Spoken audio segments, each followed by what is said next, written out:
Nakilala sa hindi inaasahan, sa paaralan na kinabibilangan. Nagsimula ito sa pagkakaibigan at kinilala ang bawat kahinaan. Sa mundo, ito'y puno ng paghuhusga. Ikaw at ako nagkakaintindihan. Bawat isa'y kakampit kinakailangan sa panahon ng lungkot at kagipitan. Puso'y durog, iyak dito, iyak doon. At iyan ang naging kwento natin noon. Minsan, nagmumukhang tanga sa ginagawa. Pinag-aawayan ang mga walang kwenta. Walang kwentang bagay na makapagbibigay at nagpapatibay sa samahang tunay. Naging turingan parang nobyo at nobya sa kaunting bagay na paliligaya.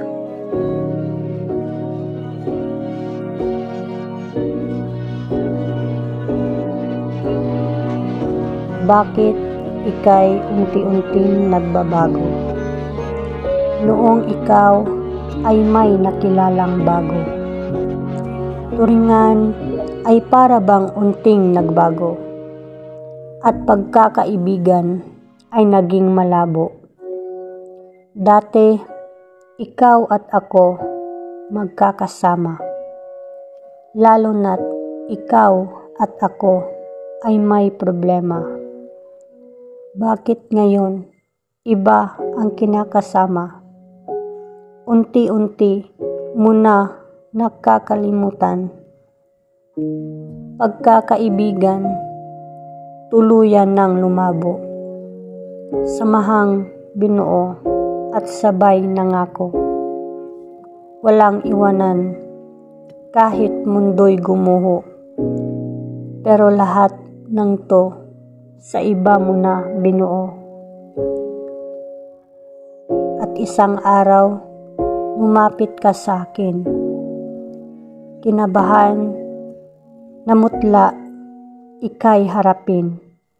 Akala ko kung ano ang sasabihin. Bes, may nobya na ako. Sinagot na ako.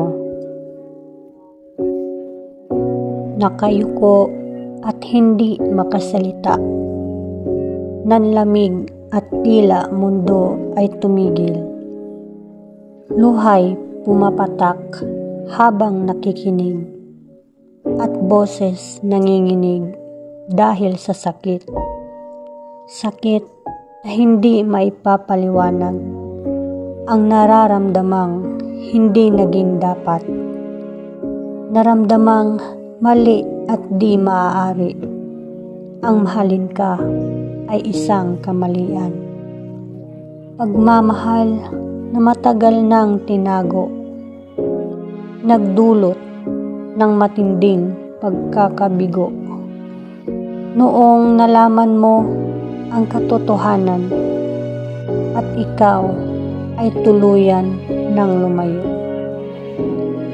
Umaga at gabi, wala sa sarili.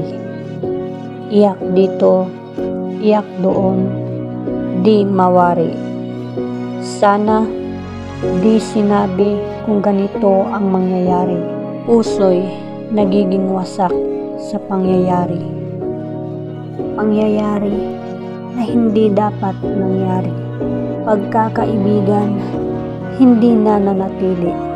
Ang pagmamahal na to'y mananatili kahit sakit, luha man naging kapalit.